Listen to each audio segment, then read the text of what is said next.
योगी आदित्यनाथ और ब्रजेश पाठक में भयंकर बवाल हो गया है और ब्रजेश पाठक ने इस्तीफा दे दिया है। शिवपाल यादव ने अखिलेश यादव से फ़ोन पर बात करी है और इस पूरे मैटर पर समाजवादी पार्टी की नज़र है।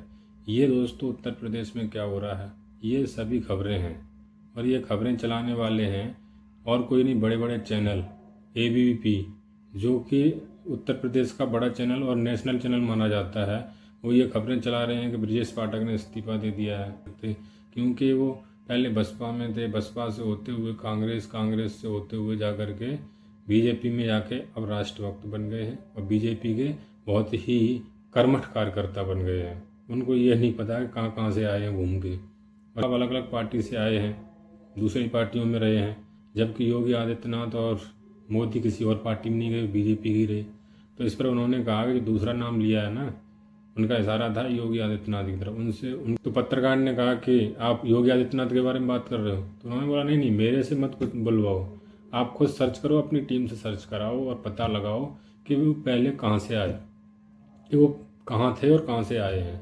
सवाल आपसे पूछ रहा था उप मुख्यमंत्री जी कि आप जिसकी टीम के सिपाही हैं वो व्यक्ति एक ही पार्टी में रहा, योगी आदित्यनाथ जी, नरेंद्र मोदी जी। आप जरा उनका देखिए, हमको हमारा मुंह मत खुलवाइए, हमारा मुंह मत खुलवाइए। आपके पास आपने फिर रिसर्च करिए, आप रिसर्च करिए, उसमें संशोधन करिए। मैं कुछ नहीं कहने वाला हूँ। बोलिए ना। मैं नहीं कहूंगा, मैं क्यों कहूंगा?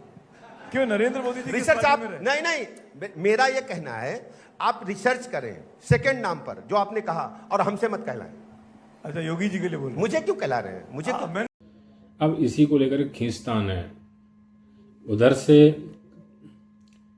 योगी आदित्यनाथ शंकराचार्य पर बयान दे रहे हैं, कह रहे हैं कि कोई भी अपने नाम के आगे शंकराचार्य नहीं लगा सकता है, और जो उनके शिष्य थे उनकी चोटी पकड़ के खींचा गया था। तो इस पर ब्रजेश पाठक ने कहा कि मैं उन बटकों की जो चोटी खींची गई है उसके खिलाफ हूँ और जिसने खींची है उस पर पाप पड़ेगा। अरे सीधा सीधा क्यों नहीं कह रहे हो कि हम योगी के खिलाफ हैं? योगी बीजेपी के उत्तर प्रदेश में मुख्यमंत्री हैं, प्रशासन उनके नीचे है, और जो खींची गई चोटी है तो उनके कहने पर उन पे सारा इंचार्ज है। तो आप योगी के खिलाफ हो, कानून पे जो जिन्होंने खींचा उन पे कानूनी कार्रवाई करो। पाप की कहाँ से बात होगी? पाप कब मिलेगा? किसने जाना? ऐसा पढ़ा लिखा व्यक्ति उप मुख्यमंत्री बना के बैठा दिया है जो अभी भी अंधविश्वास में अपना विश्वास रखता है। उसे यही नहीं पता कि कानून का राज है देश में, प्रदेश में संविधान से चलता है। जिसने गलत किया उसे सजा दिलवाओ ना। इसमें पाप और पुण्य की बात कहाँ से आ गई? तो इसी को लेकर बीजेपी में और केशव प्रसाद मौर्य अपनी अलग लगा के घूम रहे हैं, ब्रजेश पाठक अलग है, योगी आदित्यनाथ अलग घूम रहे हैं। ये बीजेपी में खींचतान है और जनता सीधा अपना उसने फैसला किया है कि इस बार किसी भी प्रकार से तानाशाही लोगों के पास नहीं जाना है। ये सब क्या है? अभी ये पॉलिटिक्स है।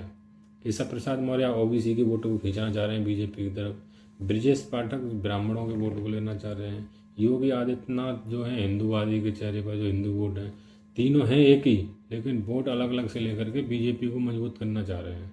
वहाँ से वोट लेके फिर सरकार बनाएंगे, फिर मौज काटेंगे।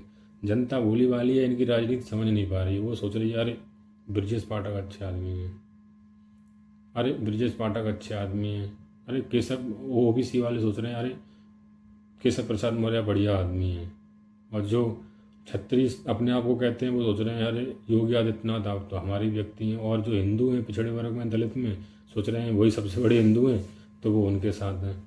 अब बताओ, ये पॉलिटिक्स है, इसमें जनता पिसती है भोली वाली। जनता को इसका एनालिसिस करना चाहिए कि कौन किसके साथ है। अगर ब्रजेश पाठक उन शंकराचार्य या फिर बटुक हैं जो उनके शिष्य हैं छोटे छोटे, उनकी चोटी खींची गई है, उनके साथ थे तो उसी दिन बयान देना चाहिए था, 1 महीने बाद। इस पर शिवपाल यादव ने बोला है कि अरे 1 महीने तक कहाँ थे, और आप तो उसी सरकार में मंत्री हैं, आपको बुरा लगा आप इस्तीफा दे के अलग हो जाओ, आप उप मुख्यमंत्री कार्रवाई करो। पाप पुण्य की बात कहाँ से आ गई? ये नहीं कर पाएंगे, मलाई खाएंगे, जनता को भ्रमित करेंगे। ये सब कन्फ्यूजन पैदा करने वाले, जुमला फेंकने वाले और झूठे बयान देने वाले नेताओं की पहचान होती है, और ये जनता पहचान गई है, और ये जनता पे निर्भर करता है कि वो अपना भला चाहती है बुरा।